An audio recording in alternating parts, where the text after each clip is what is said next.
Previously on the Leaky Bucket podcast.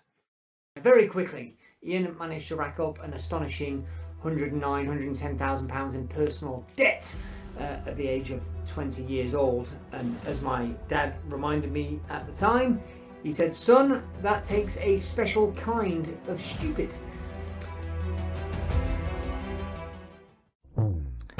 Hi there, and welcome to the Leaky Bucket podcast. I'm your host, Ian Morgan, and this is the financial performance podcast for entrepreneurs looking to get a better understanding of their numbers, to plug the leaks in their business, and to move from surviving to thriving. Hey everybody, welcome to another episode of the Leaky Bucket podcast. Today we have with us Blaine Oelkers, who is America's only Chief Results Officer. He's always loved to help people get results, and he knows which habits bring success and results and how to create them instantly and stick with them for a lifetime. Got a TEDx, been a TEDx speaker, a LinkedIn top connector, and also has co-authored 3 books, I believe, and also a frequent podcast guest, hence being here. Blaine, welcome to the show. Hey, Ian, thank you for having me on the show. I am happy to be here. We are separated by maybe 5,000 miles or something like that, but with technology, we're here today. And, both of us serve business owners. So I'm excited for our discussion today. And I think that we're going to be able to serve some business owners today. So I'm looking forward to it. Fantastic. Now, Blaine, I've gone through and I've given lots of different references about how you're known, but what, in your opinion, are you most well known for?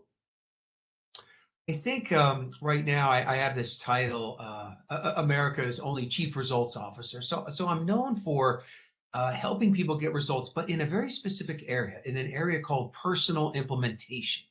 So what I've become well known for, and we can talk about how it all came about, but I've become well known for helping people to take control of their lives by taking control of themselves. I call that self-fluence. And the cool thing is, it's the power you already have to influence yourself. You don't need anything new. You got a full mind up here. God's gifted you with a great tool there. And so sometimes we're not using it as effectively as we could, but it's about helping people most people, they don't need more information or knowledge. They need to apply that knowledge. We often say information is not transformation, but the transformation comes when you take action. And so that's really kind of what I've been known for. We have a lot of frameworks to help people take action and get more done, or create new habits, or maybe even eliminate a bad habit, all kinds of good things like that. But that's probably what I'm most known for, is personal implementation. Fantastic, and look forward to exploring that a little bit more in a bit. What do people misjudge about you the most? I think what people misjudge is the amount of work that's happening underneath the surface, right? So you always have the iceberg, right, where you see the top part, it's nice and shiny in the sunlight, but down below, down in the deep ocean, there's a big rock of work there. And so I am known for consistency, and keeping habits and creating long streaks and stuff like that. But there's a lot of work involved in that. And I think some people only see, the stuff that's above the surface, but below there's a lot going on. And I think people don't see all that all the time. And the way I structure my day, the way I make sure I have thinking time, all kinds of things like that people often don't see. And they just think, oh, he's been gifted with consistency and the ability to do stuff. But it was actually kind of a skill that I developed over time. Interesting. And Blaine, what are the 3 most important values that you live by? I was looking at your core values before the call, which I really, really like. But the first one is similar to yours, is kind of do what you say, which is like integrity, right? Do what you say, I think, is really a key for me. The other one is I like this concept of over delivering, right? So I try to live my life, my business life, certainly with clients, how can I over deliver there? But then in other areas of my life, my relationships with my kids or my wife, and I like this concept of over delivering, right? Just going a little bit more, or maybe not expected, is big. And then the other one, the one that keeps me out of trouble the most is actually this concept, which is maybe not something you strive for but never get to, and that is this idea of being filled with kind of unconditional love. So something that I have a journal that I do with my wife, and you have to write these 5 I am statements. And so I've been writing in there, I'm full of unconditional love. I'm an agreeing person and things like that. So I'm always kind of working on myself, but I think, just everyone is trying to do the best they can. And I just try to keep that in mind when I'm dealing with people or dealing with hard things or dealing with failures, which are lots of opportunity to learn. But those would probably be the core 3. Yeah, that probably like leads us nicely into the next question then, Blaine, which is, would you rather win with absolutely no issues at all, or would you rather fall short and learn something new? I prefer both, but it needs to be in a certain ratio, right? So I call it the golden winning or the golden win ratio. And so I like to win. So I like to achieve, I like to make my goals. But if I'm winning all the time, right, then I'm not learning, right? So it's like this balance, right? I got both my kids into tennis, and I realized this when I was coaching them in tennis. There was this golden ratio, which was about 70% winning and 30% losing.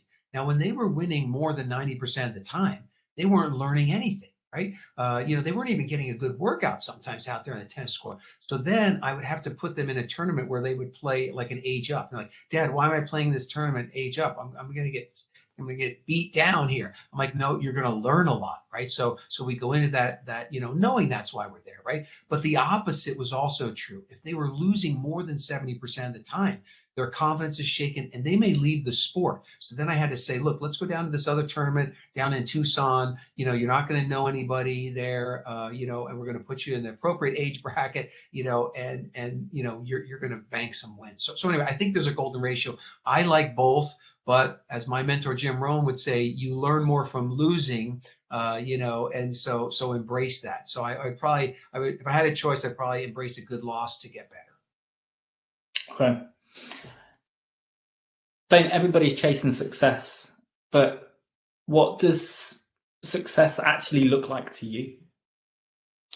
Yeah, I've studied this, quite a bit. And I think for me, success is, Earl Nightingale put it this way: progressive realization of a worthy ideal. So Earl Nightingale was a mentor. Jim Rohn, my favorite mentor of all times, he basically said, and I think I agree with him, that you moving towards your personal goals, that's what success is. So I think it's the progress towards whatever it is you want. Like if someone wants to be a school teacher and they're going out and they're being the best school teacher they can be, they're successful, right?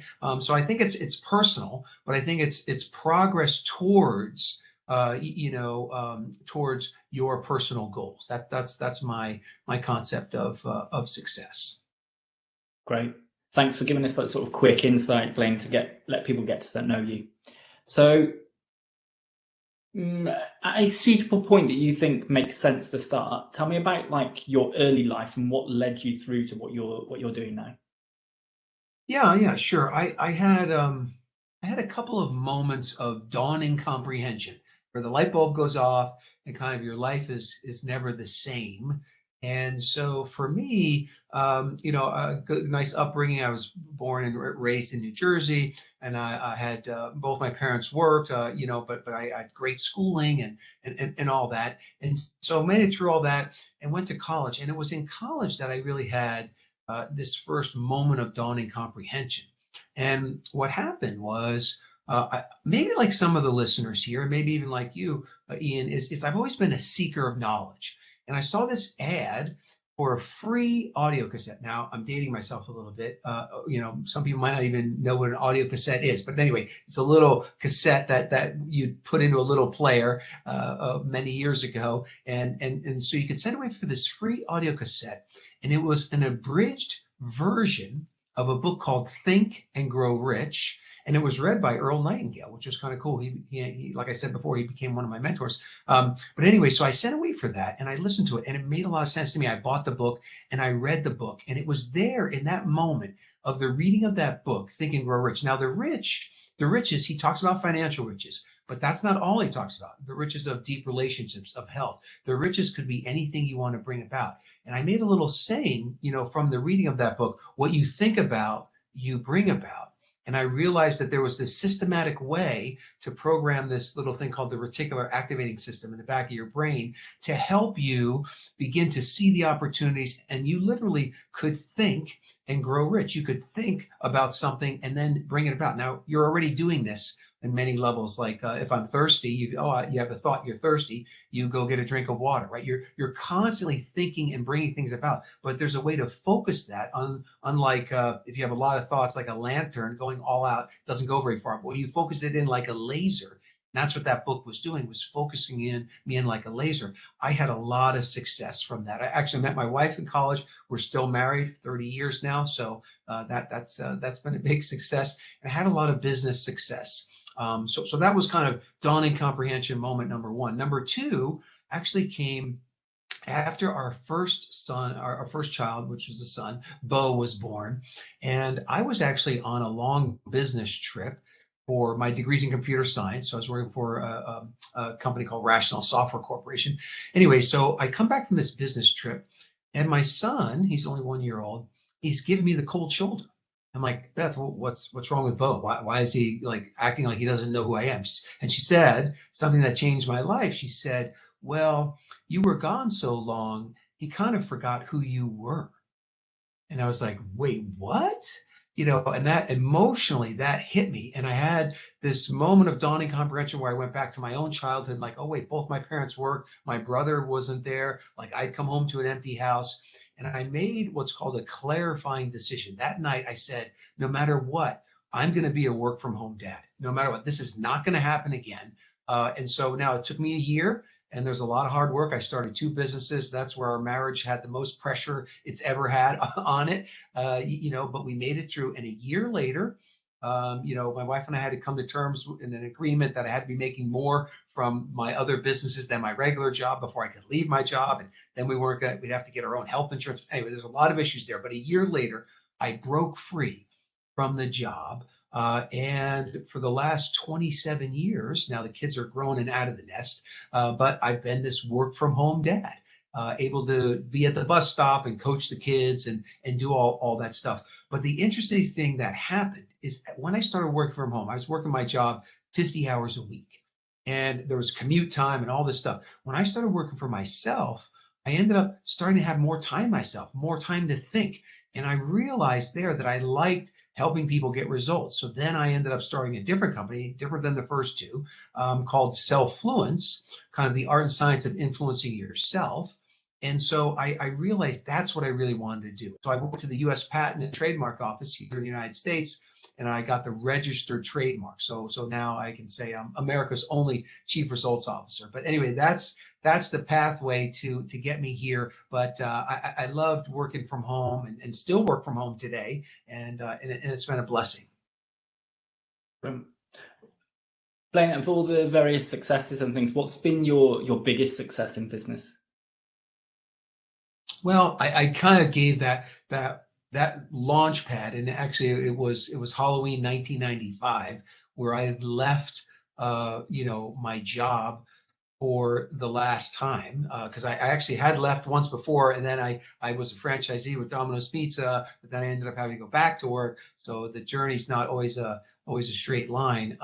But for me, that was a big moment to really make that happen. And I think being able to stand on your own and your own business, that was a big, that's probably been one of my biggest success points was having the business be big enough that it could support our family. Yeah. What about your biggest challenges and what did you learn from them? Yeah,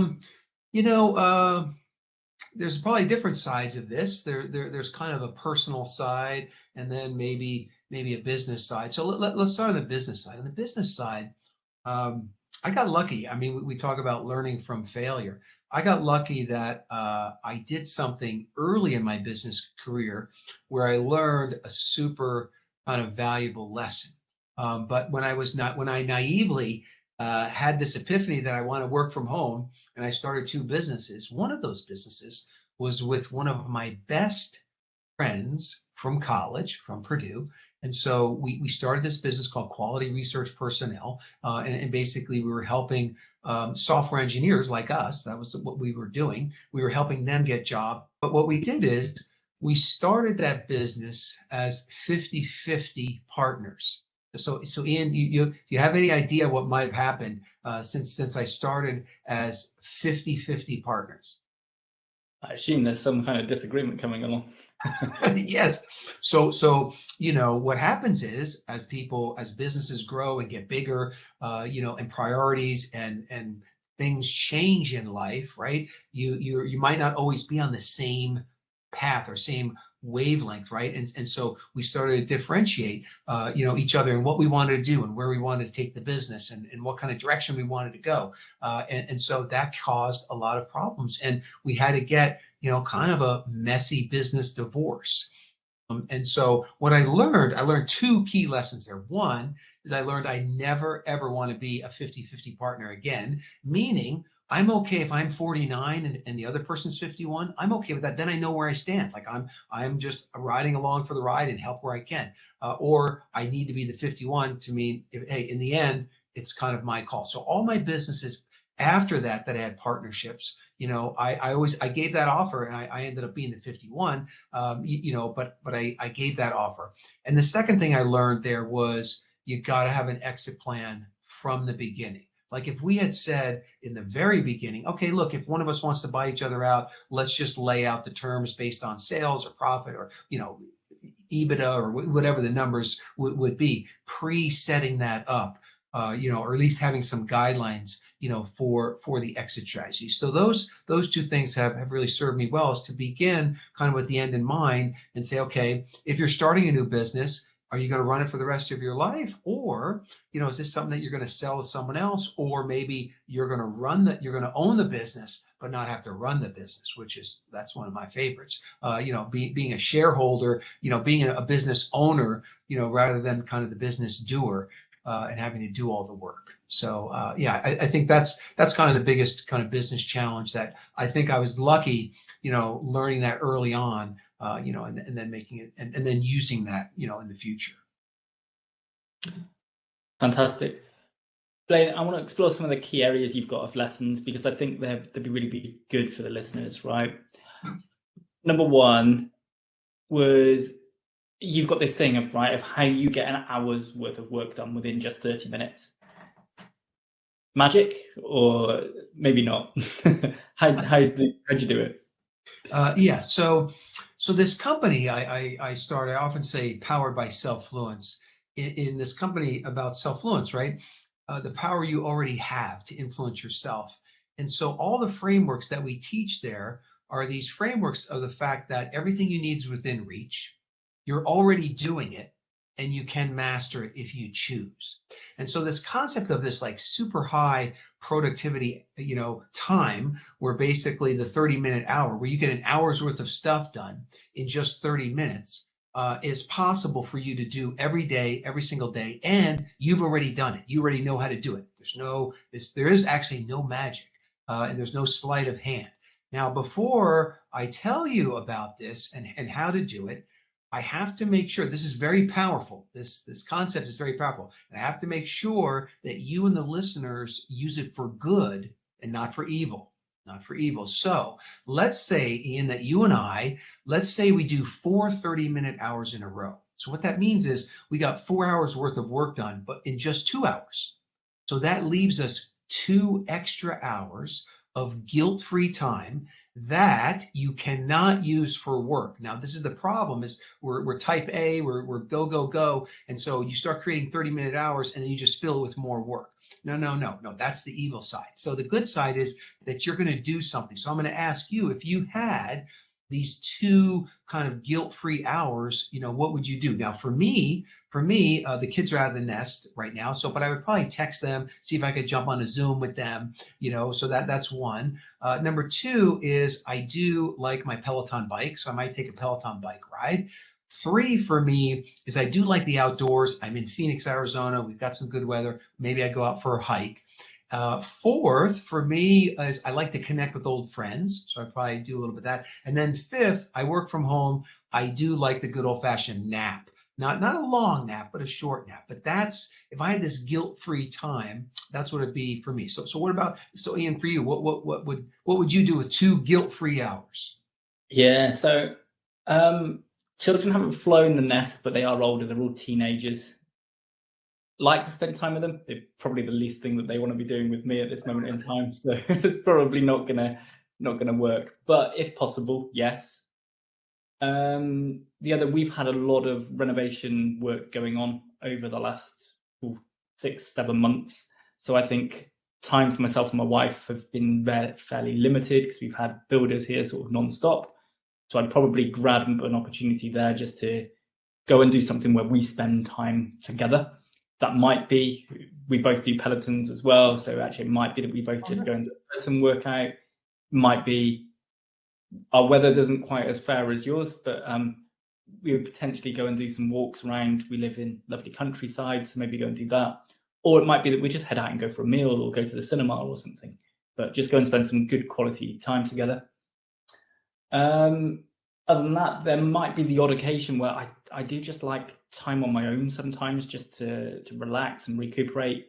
And that might be just with a book or a podcast or an audio book of some description, and just chill and listen or read. And just be on my own for my own thoughts and no disruptions for a bit.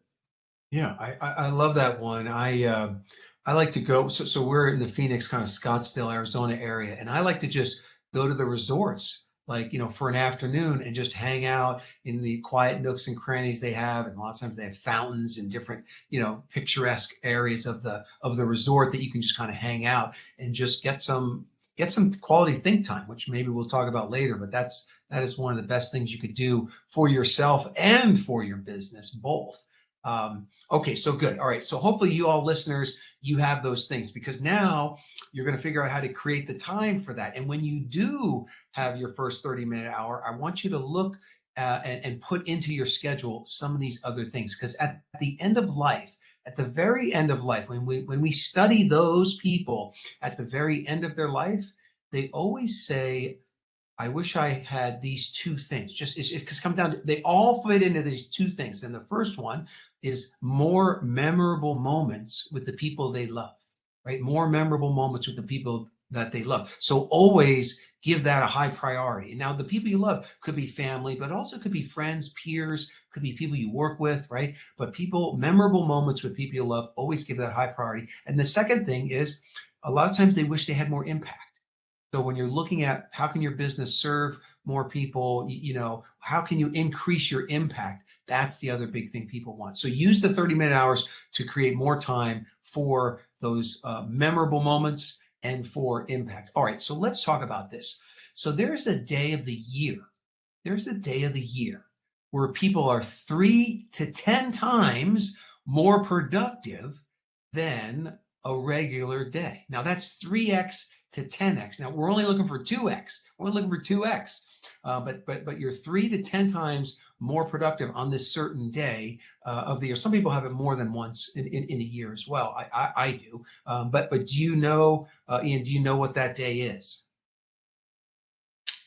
Oh, no. Go on, enlighten me. All right. So now this could be someone's moment of dawning comprehension. But that day is the day before vacation.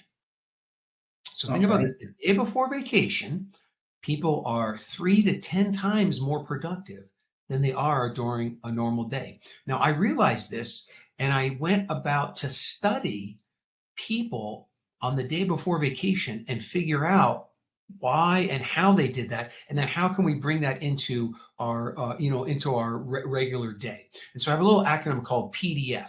I use PDF because everyone can remember PDF, like, hey, email me the PDF or go print out the PDF, right? And so it's a common term. So when you think 30-minute hour, day before vacation, PDF. Now the PDF stands for plan, delegate, focus. So let me unpack each one of those so you can see how you can use that to have the 30-minute hours. So plan, delegate, focus. Now in the tech world, it stands for portable document format, but that was just a little trivia bonus question there. But in our case, think 30-minute hour, day before vacation, PDF, plan, delegate, focus. So now let's unpack this day before vacation and how you can bring it into your regular day. So planning. Now what happens is I have this thing called NDP, next day planning. Never let a day end without planning the next one. And so that day before vacation, all of a sudden, you're an expert planner, right? So you actually plan that day before you go to bed. You're like, I got to get all this stuff done tomorrow. So I'm going to do this and this and this and this. And you literally, you plan out your day, sometimes down to the minute, but if not, for sure, down to the hour. And so your very first 30-minute hour could simply come from you planning out your day tomorrow. And a little bit of, now I know the world's going to come in and crash and try to sabotage your day tomorrow. But I suggest that you overschedule your day a little bit, and then things are going to come off the rails here and there. That's okay, because by overscheduling it, you're going to stay on task. It actually helps you with the delegation and the focus. But plan out your day. That's really big. The day before vacation, people wake up 30 to 60 minutes earlier than a normal day. So you want to have a 30-minute hour as your first hour of the day. Just wake up 30 minutes earlier. Now you have an extra 30 minutes, right? So I'm not saying you do that every day, but that is something that we learned, kind of from studying. The other thing about the planning is that on the day before vacation, people have a very clear vision about what has to get done. And so that's again, that you have a clear vision of what has to get done, but you also have a clear vision of what does not have to get done. Right. And so a lot of times where my extra time comes from is in the beginning of the day. I take this day before vacation attitude and I say, all right, I got these 10 things. Out of these 10 things, what doesn't have to get done today? Like maybe I'll do it, but if I push this to tomorrow? I call it proactive procrastination. Can I push it into tomorrow? And most of the time, at least half my list, I can push it to tomorrow. Now I'll probably do some of those things, but I get them off the plate for today, which opens up time for higher value things. So that's really key. And then the last part about the planning is that there's this rule that everybody knows about. I have yet to find someone who hasn't heard of the 80-20 rule. So that's the Pareto's principle. I love that guy's an Italian economist, and he figured out that, this 80-20 rule basically says that 80% of your results comes from 20% of the things you do, right? So it's kind of the law of the vital few and the trivial many. Hey there. Really sorry for interrupting, but I really wanted to let you know about some amazing bonus content we have available for you. You see, not only do we record behind the scenes, but also we go deeper into some of the key topics that come up during the conversation. Now, you can find out more about this and access all of it free of charge over on Facebook. Just search for the Leaky Bucket Podcast Community. But what happens on the day before vacation is all of a sudden you become a master of the 80-20 rule, and you oust the 80 that only produces 20% of the results, and you focus on the 20 that produces 80% of the results. And you're just like pushing stuff off your plate, delegating stuff. This is important. This is not important. And so again, bring that back in. Bring that back into your day. Look at your day and say, what on this list are the 20%ers, right? The things that actually end up moving the needle. So that can be very helpful. So that's planning. The second part is delegation. So I like to say who before do. So I like to ask who could do this before I go do this. And on the day before vacation, people step up their delegation game. Like they're delegating like crazy. Hey, you do this. Can you do that? Can you do this for me? And they're much more proactive about asking. Right. And so like my wife, she'll be going out to run some errands, and she'll be like, hey, can I do anything for you? I'm like, 30-minute hour immediately. Yes, you can drop this at the post office, to go to the bank, do this, do that. Instantly that delegation, helps out tremendously. You also defer a lot of things. But again, if you're thinking, I call it DBV mode, day before vacation mode. If you're thinking that, you're looking at your list as well and saying, who can I delegate this to, right? You're thinking you're doing high delegation. And then the last part, where I personally get most of my 30-minute hours, is from focus, right? So we got plan, delegate, focus, PDF.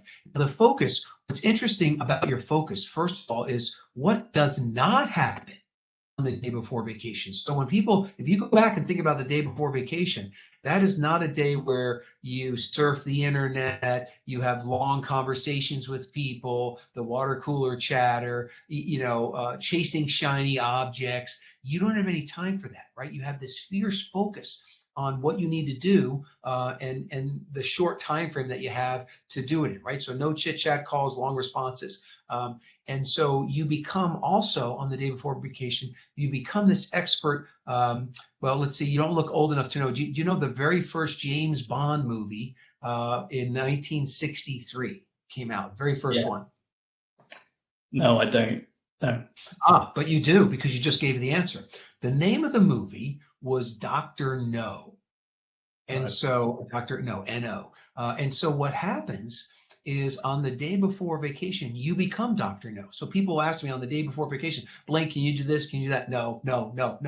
I've got my plan. I've got limited time. I've got to stay focused, right? So that is a simple way to begin to have more 30-minute hours and to have more time, is to let no be your default response when somebody asks you for something, right? And the other good thing about that is, when you say no more often, you avoid the 90-minute hour. Now, this is the 30-minute hour. The 90-minute hour is where someone asks for an hour of your time and it takes 90 minutes, right? Or somebody asks for 10 minutes and it takes 30.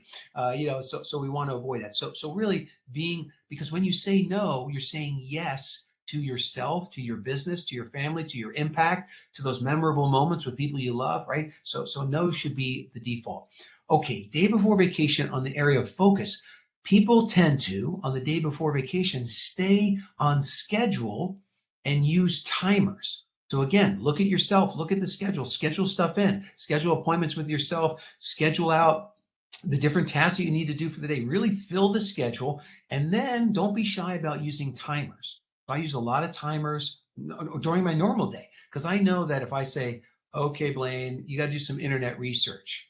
Oh boy, you better set the timer on that, right? So I tell Siri to set a timer for 30 minutes. I use voice activation with my iPhone, and that happens. If I don't do that, or check email, or check social media, any of that stuff, I could lose focus very quickly in those areas. So using, stick to a more full schedule and a very, very laid out schedule, and then use timers. And then the last part of this, when we study the people, and this is where most of my 30-minute hours come from, is that the day before vacation, they have an uncanny ability to become a master at tasking.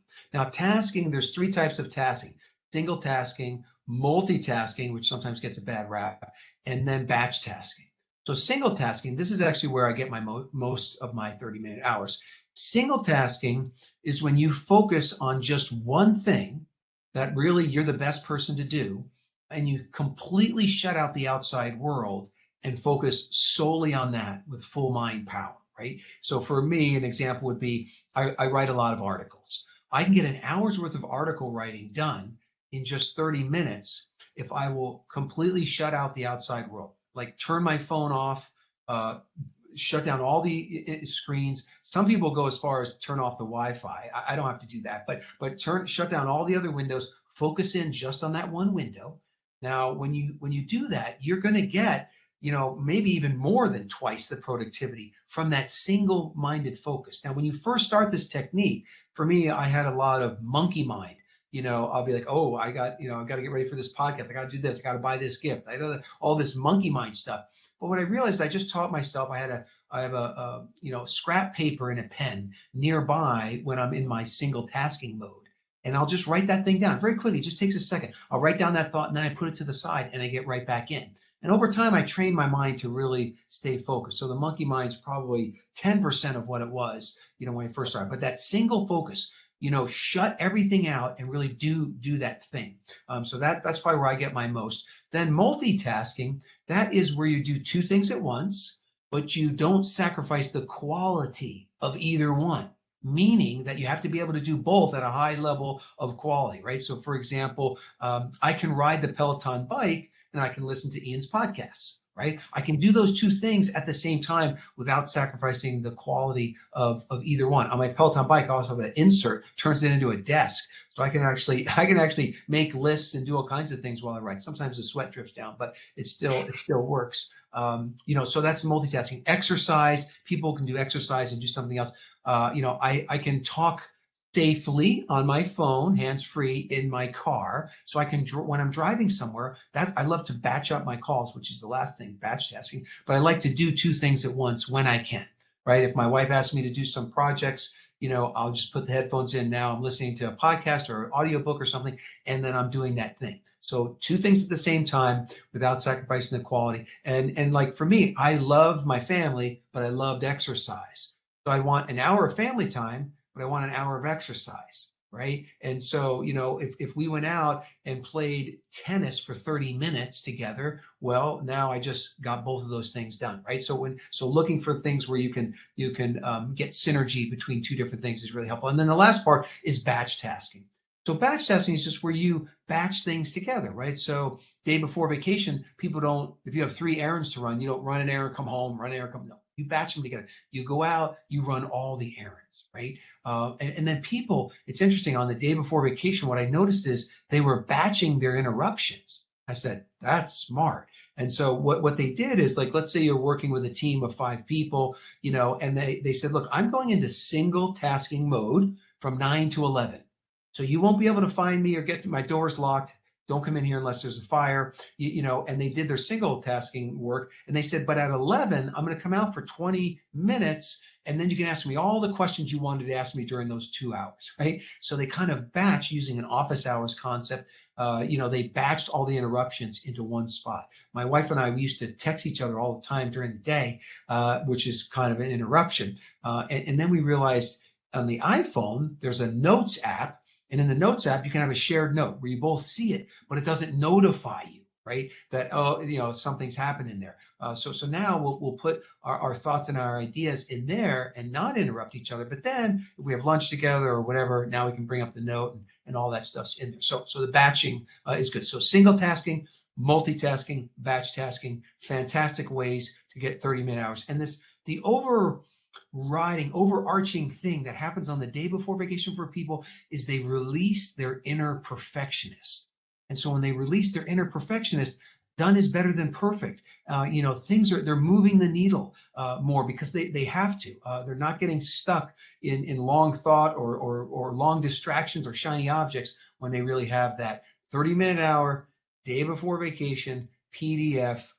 Now it is unlocked for all the listeners to have. And again, you've already done it, right? You've had that day before vacation. Actually, the day after vacation is pretty productive for people too. But everyone has experienced that day before vacation. So don't bring the stress of that in, but let these other elements come in, and then maybe give yourself a reward at the end of the day, kind of like going on vacation was a reward.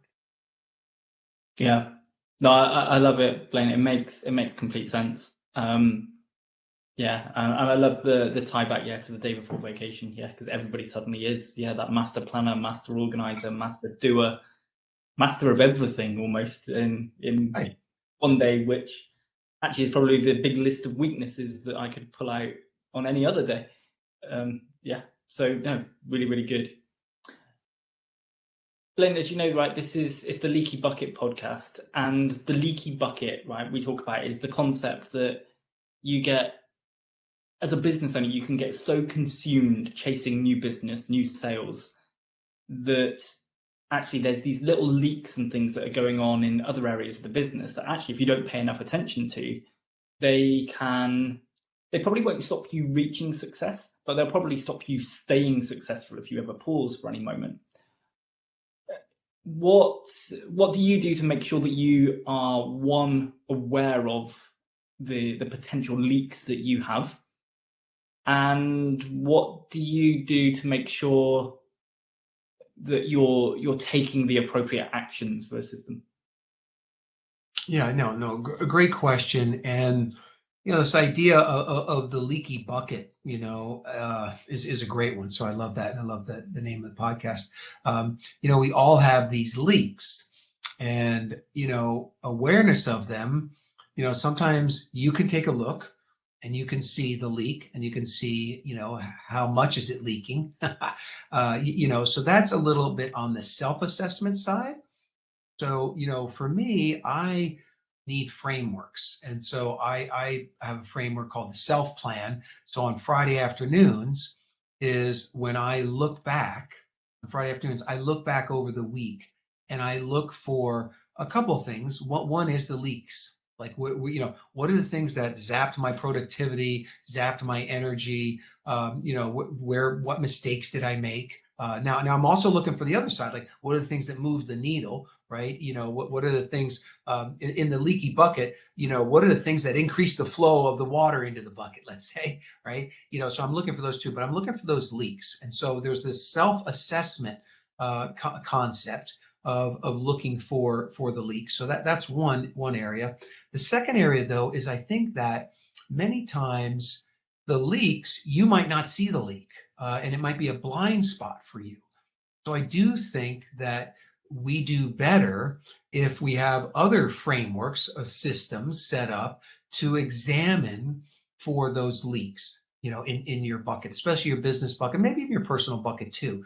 And that's going to take some other people, right? So, I might, contract with you if I, like, financially, I feel like there's some leaks, right? So you bring in an accountant, you bring in an expert, that knows that and can look at that and maybe ask you the right questions to uncover that blind spot. So that's one way to use other people. The second way I really like is this concept of a masterminding. So a mastermind, where I learned about it was in this book, Think and Grow Rich, which I talked about that I read in college, is this concept of when two minds come together, they form this third kind of unique mind that's more powerful than the original two minds, right? So for example, if I had 10 ways to improve sales in my business and you thought of 10 ways, that's 20. But if we shared our 10 ways with each other, I would get maybe 10 more from what you said. So we might end up with 30, 40, or 50, right? So with the mastermind concept, 1 + 1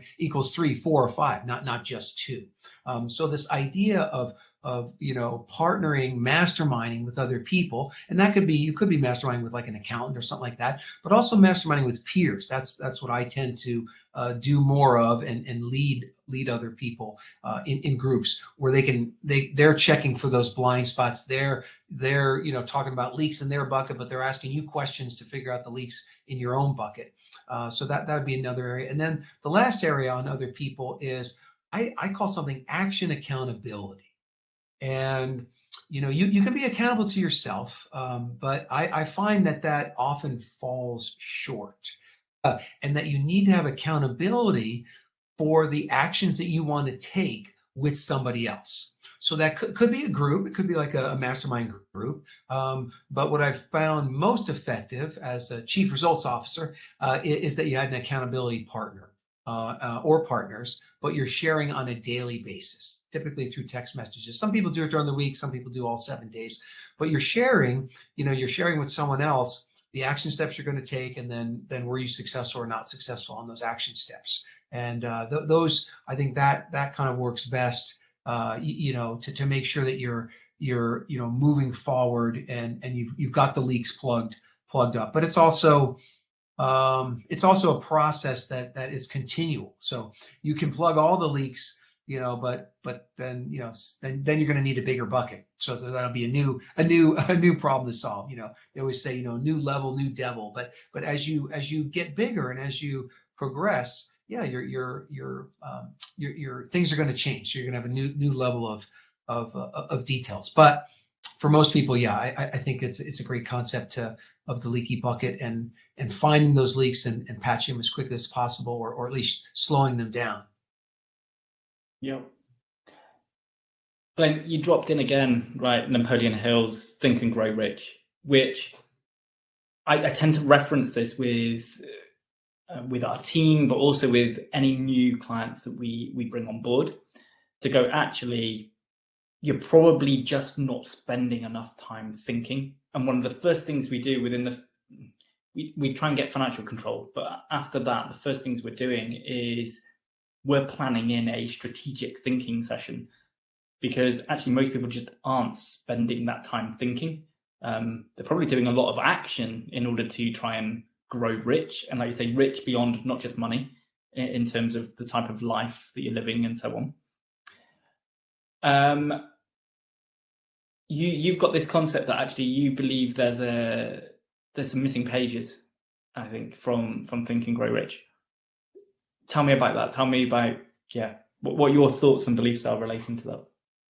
Yeah. So I think it's a very powerful book. Think and Grow Rich, it's a collection of stories, but somehow you even like energetically, you kind of vibrate at a little higher level when you read through that book. And so in college, I read this book. This is actually the one I read, for those that are on the video side.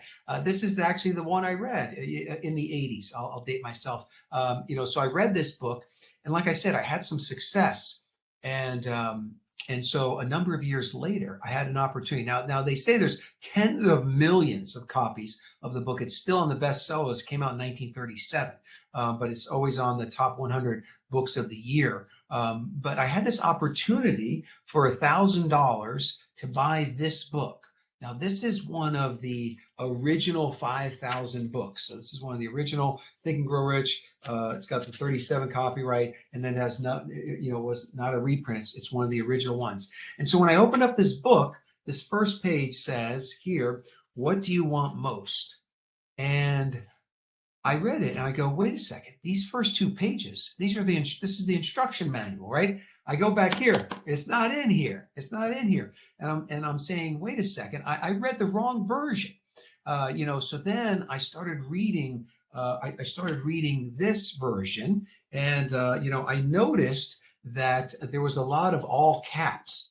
Right. So I noticed, okay, wait a second. Napoleon Hill, he's shouting in here. Now, the book I read in college here, it's all the same font, that there's no shouting, and the loss of the italics and things like that. And then as I read some of the other chapters, I realized it had been changed. One of the other things is I'm a Christian, and so in this book here, he talked about Jesus, and I'm like, okay, I read this book like 15 times by then. I would have remembered that, right? So I realized there were some differences. But what I did about those differences is and I'll just unpack the 2 pages, the lost instructions. Page 1, you're going to love, because it said, basically, don't read this book until you've done the thinking about what it is you really want most. And I want you to go away, and if it takes hours or days, whatever it is, I want you to bring to the reading of this book, what is the thing that you want most, right? And so what you think about, you bring about, but what is that thing? And he mentions in there, in those pages, he mentioned, it could be family, relationships, healthy, like mentioned all the things, all the different things besides just financial riches. So that was page number 1. So I went and I did that. And at the time, I wanted my business to be worth $1 million. It was worth about $300,000. And I thought it would take me about 5 years to get there, doing a kind of a linear, accountant's approach. And then the second page said, hey, this is not a regular book. Do not sit down and read this book all the way through. Read no more than 1 chapter a day, and read it with other people, and talk to other people about that chapter and how that chapter relates to I call it your bring about statement, the thing you're trying to bring about. So I went ahead and I did that 5 months in a row, 5 different groups of people. We got made through the book, and we were talking about, read the chapters over and over. And in that 5 months, my business went from the 300,000 to the $1 million. Something I thought was going to take 5 years only took 5 months. And the reason was because when it appeared, the way for me to do that, when that appeared, I knew it like instant. I had programmed this little back part of your brain called the reticular activating system, is the thing that feeds ideas from the subconscious mind into the conscious mind. And so what happened was I was somewhere where someone mentioned, it was just like a brief mention, that someone needed to sell their business. And I realized that's it. It's acquisition. So I bought that business. And by buying that business and merging with mine, that's where the value, went up tremendously. So anyway, that led me to write a little guidebook for Think and Grow Rich. And then I wrote a little book study, and then I couldn't get the original version anymore. So there's this gentleman that was selling it. He passed away, and you need what's called the facsimile version. So in the end, I had to make a Think and Grow Rich book study edition. It's a derivative work because Napoleon Hill's book's in the public domain. But anyway, I had to make a book so that people could still read that original book. But I think, quality think time is throughout this whole book, Think and Grow Rich. Like when you decide what you want, he wants you to wake up in the morning and think about it. Before you go to bed, he wants you to think about it. In the middle of the day, he wants you to think about it. And so what's unfortunate is that due to technology, our brains are getting rewired to not be able to think deeply. So I beg of you I implore you to have more think time, because you're starting to lose the ability to go into a deep work mode. I often tell people airplane mode is not just for the airplane, for your phone. Turn that thing off. Give yourself some time. I used to do a lot of stuff in my car, and now I actually use my car as think time. So I have silence, nothing. And I just use the kind of thing. Now, sometimes it's scary. Just initially, it's a little scary to be with your own thoughts for a while, but it gets better. It gets better over time. But neurologically, we're just like boom, boom, boom. And I knew I had trouble when I'm picking up my phone at a traffic light, a stoplight, where I might have 30 seconds, and I'm trying to see if I can get a Facebook post in or what. I'm like, what am I doing? This is crazy. But we're almost wired for that instant, instant like or gratification, and things like that. So it's a book that I love. I've read it about 70 times now. I like to read it every year. And the stories touch me in a different way each time. Yeah, you sort of reminded me, Blaine, that actually I had a long period of time where actually I kept Fridays free for thinking time. And actually, with all the foundations work and everything that we've had going on, it's going to be an excuse. I felt like I haven't had the space or that to be able to do that. And actually, it just sort of reminded me to go, I need to get back into that. I need to start reserving my Fridays just for thinking. And there's a lot of those occasions where there's not something that's gold dust that necessarily comes up, but actually just having that sort of discipline to just think that more often than not, there's something that I can deeply think about and I can make some degree of improvement. So yeah, it's a good reminder for me to get back into that habit. Yeah, no, that's good. And I like to say win early, win often, and don't lose. You learn from losing. But when it comes to habits, I really do like the consistency, even with yourself, of just keeping the habit. And so one thing that I often coach people that works really well is that instead of giving up the habit, just nano size it, just make it small, right? Really small. Like even with you on Fridays, maybe it's not the whole day, but maybe you say, I'm going to give an hour to the thinking time. Or even if you don't have that, you give 30 minutes. If you don't have that, give 15 minutes. If you don't have that, give 5 minutes. You probably can find 5 minutes somewhere, right? But just keep the commitment to yourself to keep that going. This works well a lot with like exercise. I'll have people, I say, look, why don't you exercise every day before you get in the shower? And if you haven't exercised by the time you get to the shower, do 10 jumping jacks. That counts, right? Get the heart rate up, jog in place, push-ups, whatever you want, but just keep that alive, because there's some of those dips, if you can just ride it through that dip, then you kind of get re-inspired again to bring it back in a bigger way. Yeah. Blaine, who are the most sort of influential people that you've got around you, and what do they bring to the table? Yeah, probably the person that has influenced me the most is a gentleman named Jim Rohn. Have you ever heard of him? Yes. Yep. Okay, so Jim Rohn, he's not with us any longer, but he became my number one mentor. So I met him in person. I got to share the stage with him. I got to know him, and he probably impacted me the most. But I'll say impacts current tense because he's where I go. I go to his audio programs when I need help. And so, well, two areas I go to them. One is an audio program. So back in the old cassette days that I talked about, when I was going through this tough time that this year where I started 2 businesses, I'm working my job. He has a program called The Power of Ambition. Now you can get on Audible right now. And so The Power of Ambition, I listened to that thing probably 50 times in a row, and that really, his ideas, his philosophy, really helped see me through. And then he had these things, I call them seminars in a sentence. Like he can say this one thing, it's not what happens that determines your life future. It's not what happens that determines your life future. It's what you do about what happens. Like when he said that, I was just like, holy cow, I don't have to worry anymore. I can't control circumstance, but I can control my reaction to circumstance. And that's what ends up where I'm going to be, not the circumstances. So that was like very, very freeing. The other thing, I was sharing the stage with him, and during his presentation, he says, don't wish it was easier, wish you were better. Like, oh man, you got me there. Like when I'm going through something troubled times, to realize, don't wish it was easier, wish I was better, right? Don't wish for less problems, wish for more wisdom. I mean, this was like, kind of life-changing stuff. He also said profits are better than wages.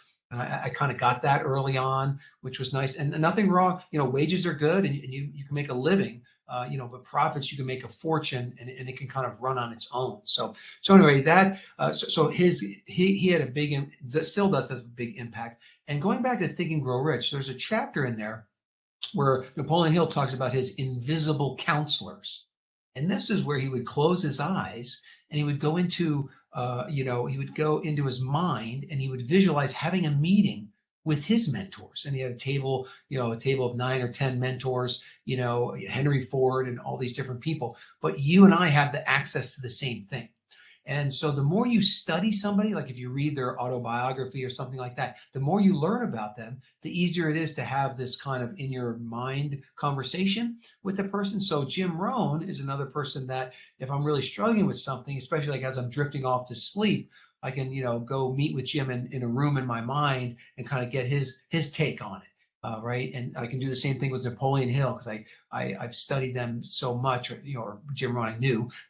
Same thing like with my dad. My dad's no longer here, but I could have little meetings with him. So anyway, those are some of the bigger influences, in my life.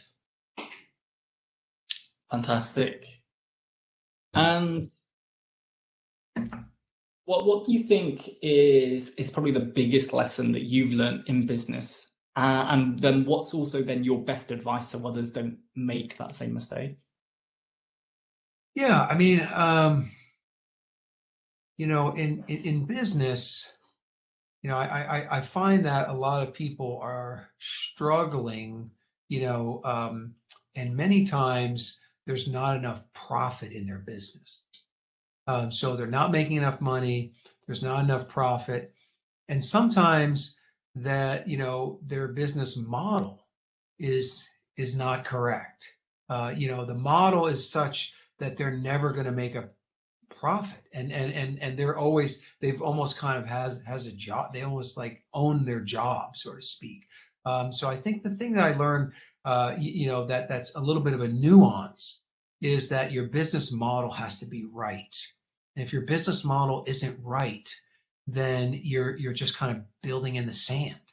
And so sometimes that business model means that you have to adjust your pricing, right? The pricing needs to go to a point where there's enough profit for you to deliver on your products and services, in a world-class way, right? Or maybe you have to pivot your business, or maybe you have to drop the products that you might like more, but they're not profitable, right? So there's hard decisions to make, but I think a lot of times for businesses, I would, make sure your model's correct, before you put a lot of, work into it. And I think in business, the other thing I see with the leaky bucket kind of scenario is that people are afraid to face something about their business, so they just stay busy, right? They mistake busyness for achievement, and you're really, really busy, but you're not getting the right stuff done because you haven't made that clarifying decision, that hard decision.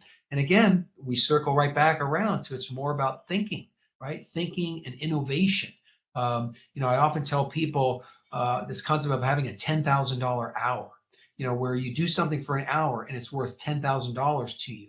Now, it might not, if you sold a client $10,000 worth of your products and services, that would be a $10,000 hour. But also, if you thought about a small innovation that over the next X number of years was going to bring you $10,000 in value, right? Something, like I just had one the other day where we were looking at increasing profits and then renegotiating their lease. They spent an hour figuring out how they could approach the landlord to renegotiate the lease, and even just getting a few $100s off of that, as you put that out 5-10 years, now the value's there. Or delegation, training someone to do something. I trained someone to do something that takes me 3 hours a week, but I did that 5 years ago, and I haven't done that thing since. It's an integral part of one of my businesses that I was having to do.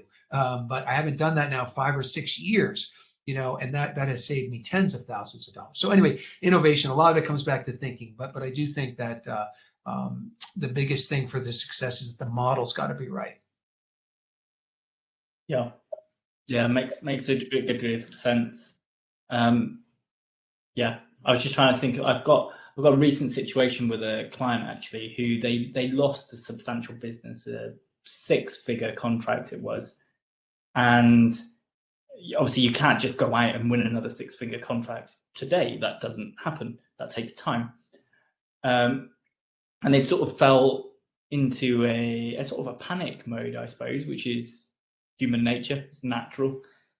And actually, the process that they went through was actually just take some time and just think. And actually, through that thinking process, they decided, look, I can't affect and make people buy, but what I can do is control the costs of what we've now got from the business. And actually, with just over a day's worth of effort of reviewing costs and all the stuff they were spending, they came up with I think it was a £25,000 saving per year. Nice. Which you go, there's not many other places that actually you can go and earn £25,000 in a day. Right.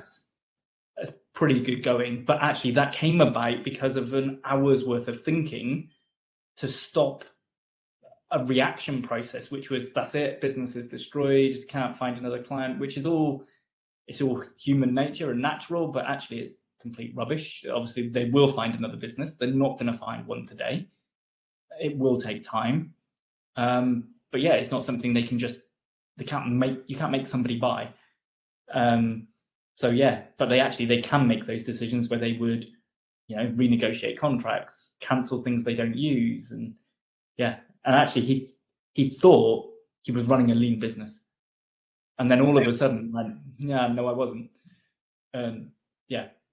So it wasn't like it wasn't like he was sat there all the time thinking, oh, I've got all this spare money and we're just wasting it. His actual original thought was, I'm never going to find anything. But actually that's better than doing nothing. So yeah, spent a day doing it and found a good chunk of change down the back of that. No, that's great. And that, if you lose hope in the future, that's tough, so I'm glad that you got this kind of stage one where they found those things, and then hopefully their ideas will open up so they can figure out there's probably a way they can pivot. There's probably, there's always, there's usually a seed of equal or greater benefit in any kind of catastrophe, we just went through the pandemic, and so there's a lot of new things, and working remotely is at an all-time high, and so there's going to be changes from that. But it's also good, you're a big proponent, which I love, of thinking time, and sometimes it's good to, we call it stress testing your business. And so going into a meeting and saying, well, we're going to stress test your business. Let's say we lost half of our sales overnight. What would we do? And how would we pivot? And then some of those things you mentioned, cutting costs is a big one, right? But then, looking at what would we do? And, it'd be like, okay, we might have to let these people go. We might have to do this, do that, and it's an interesting thing. And then when you've pre-thought or pre-wired some of that stuff, you're in a much better position. And a lot of times the crisis becomes the catapult, I like to say, and you find yourself at a better, leaner, and kind of even a better, stronger business. Yeah. Love it. Blaine, before we go, firstly, thanks for everything that you sort of contributed. Some great ideas, obviously, around the 30-minute hour, and also, your thoughts on Think and Grow Rich as well. Where can people find out more about you and what you do, connect up with you, do whatever? Yeah, I've got an easy one. You can just go to the website blainetedx.com. So BLAINETEDx.com. And there you can opt in. I did a TEDx talk actually about white table, what you think about, you bring about. And in that talk, I talk about this one kind of simple yet elegant technique to remind yourself over 100 times a day of this thing you're trying to bring about. So really to program in the RAS at a very high level. But once you opt in for that, then you're kind of on my email list. You'll get to know through a series of email me better, but then you can email me directly through that, and I'd love to serve you in any way that I can. Fantastic. Blaine, we always like to leave things with a bit of a quirky closing question, right? Which is, if you were to start a new business tomorrow, but it's completely unrelated to what you currently do, what would it be? And probably more importantly, why? Yeah, I mean, so we talked about this earlier, like business models, right? So I would start a business that, had a very high profit margin, and low or no. My mantra has always been no daily operations. So when I'm, owning a business, running a business, I would prefer no daily operations. So I would look to start a business with no or low daily operations and high profit margin. And most likely it would be in an information type business, right? Where I'm providing, recordings, classes, something where you can, kind of like recording a hit album, right?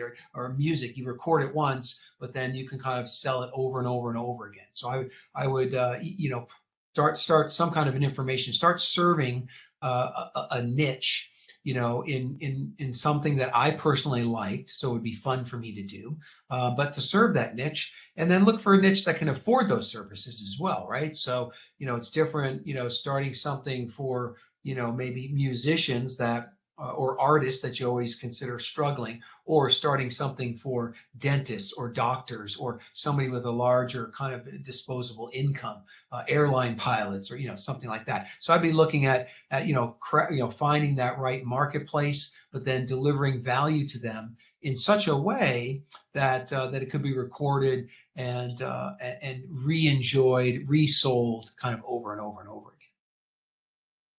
Brilliant, love it. Thanks once again, Blaine. It's been an absolute pleasure. Yeah. Hey, thank you for having me on. I'll leave you with this. The bad news is time flies. The good news, you're the pilot. So pilot well, my friends. And I hope you all the best for great results. Thanks so much for listening to this episode of the Leaky Bucket podcast. I'd love it if you could help spread the message by clicking subscribe and leaving a review. Also, please do reach out to me on LinkedIn and let me know your thoughts on this episode. You can also find more info and links in the show notes below. See you next time. Coming next week on the Leaky Bucket podcast. Over that period of time, as I got more responsibility, as things went on, it started to dawn on me what a toxic and stressful industry this was that I was in, actually, and a lot of the time you'd be working on multi-million pound building projects with a very tight deadline. It was like being in a pressure cooker. But the more senior I got as well, I was exposed to a real dark side of kind of like corporate life as well. There were a lot of bullies. There were a lot of people that would very easily throw you under the bus at a second's notice to protect themselves. And done absolutely nothing wrong.